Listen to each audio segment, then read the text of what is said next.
Eyoka, c'est le titre de ce projet carnavalesque, très dansé, très musical et très fou.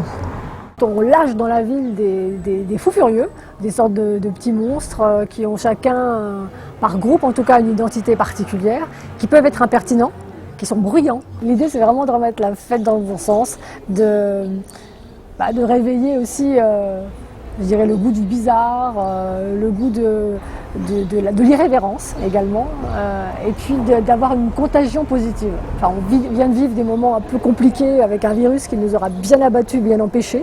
Et là, j'ai vraiment envie de retrouver une contagion positive, comme le fut la tarentelle aussi, ou d'autres manifestations très curieuses au Moyen-Âge, quand la danse s'irriguait comme ça dans une ville et prenait toute la population.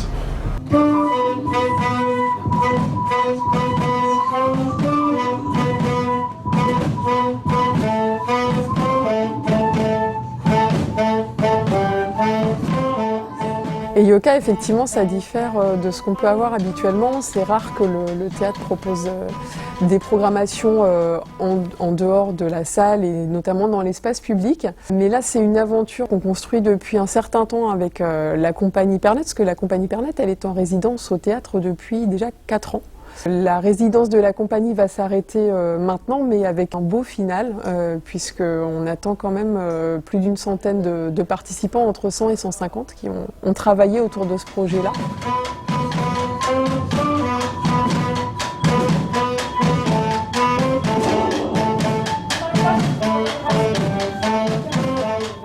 L'Eyoka, c'est du Lakota Sioux Teton. En fait, ça veut dire clown sacré, fauteur de troubles.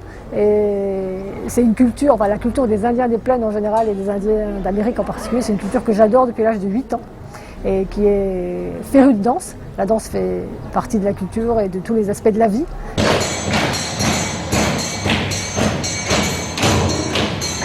L'Eyoka, c'est un clown, mais c'est un clown d'abord qui est sacré. C'est-à-dire qu'en fait, avec sa folie, avec sa manière de tourner en dérision, comme le fou aussi, il a été, fut un temps, je dirais, en Occident auprès des cours royales.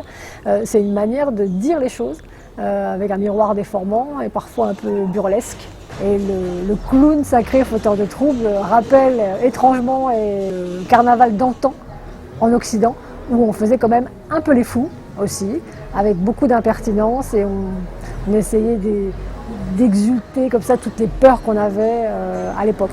Alors l'envie, c'est de partager ce carnaval avec le plus grand nombre. Ça va des maternelles jusqu'à des personnes qui ont entre 60 et 70 ans. Dans le final, tout le monde va se retrouver. Et puis ça mobilise évidemment le théâtre d'Auxerre, ça mobilise la compagnie Pernet, au moins une douzaine de personnes, aussi bien sur le plan du maquillage et du costume que sur le plan de la danse. Ça mobilise un compositeur qui est également présent là auprès des musiciens qui nous attendront au final.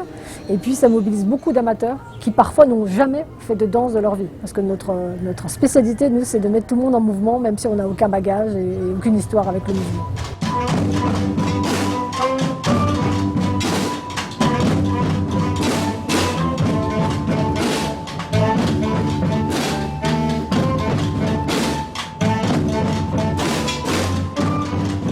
Ça a été une joyeuse invasion depuis le début, puisqu'en fait les danseurs ont commencé, alors je crois que c'était au mois de janvier, les répétitions dans le théâtre, et puis aujourd'hui on se retrouve avec effectivement plusieurs salles qui sont occupées.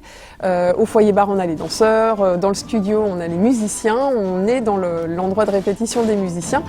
Sur Eyoka, on a plus d'une centaine de personnes qui ont travaillé avec et Nathalie Pernet et Franck Gervais qui est musicien et le compositeur. Et aussi d'autres danseurs costumiers de la compagnie, puisqu'en fait ils ont travaillé à la fois avec plus de 25 danseurs amateurs, à peu près autant de musiciens amateurs, et un certain nombre aussi de classes, de primaires et même de maternelles qui vont nous rejoindre, on se rejoindra tous le jour J.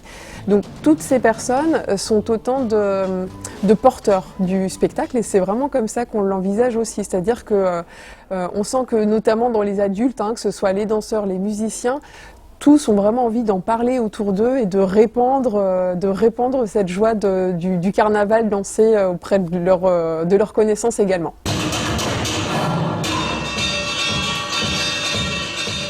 L'idée, c'est que les gens soient méconnaissables. C'est-à-dire qu'on si on a sa maman ou sa fille dans le cortège, ben, en fait, on ne va pas la reconnaître parce qu'elle va être maquillée, que la coiffure va recouvrir tous les cheveux et que de fait, les traits du visage vont être complètement transformés. En fait, la notion de carnaval, elle est phasée, effectivement, il y a différentes parties. Il y a évidemment une déambulation, et nous, ce qui nous intéresse, c'est de prendre un peu la ville en étau. Alors, on va faire partir 2 trains, on appelle ça des trains, 2 déambulations de 2 endroits différents. Elles vont se réunir à Place sur Hugues, voilà, où des surprises attendent le public. Et pendant ce parcours-là, à la fois, on trace, on jette de l'énergie, comme ça on traverse la ville avec beaucoup de force. Et puis de temps en temps on s'arrête pour s'incarner, c'est-à-dire aussi révéler qui nous sommes. Et peut-être aussi aller au contact avec le public et le chahuter un peu. Voilà.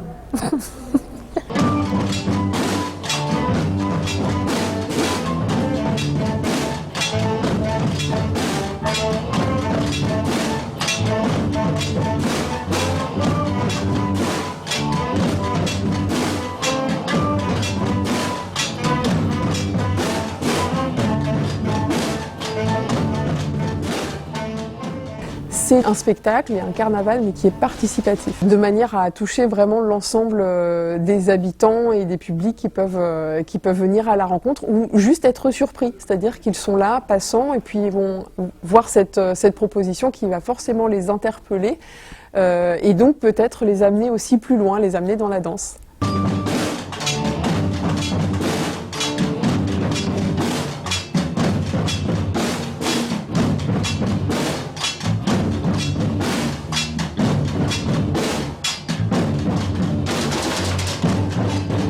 Moi, je trouve qu'en Occident, en tout cas, la danse manque cruellement. En fait, on ne danse plus, mis à part dans des endroits finalement assez clos, c'est-à-dire la boîte de nuit, c'est-à-dire éventuellement après 3 ou 4 verres lors d'un mariage. Et puis finalement, en dehors de ça, le corps est absent. Et pourtant, dans beaucoup d'autres cultures, en fait, la danse est ultra présente.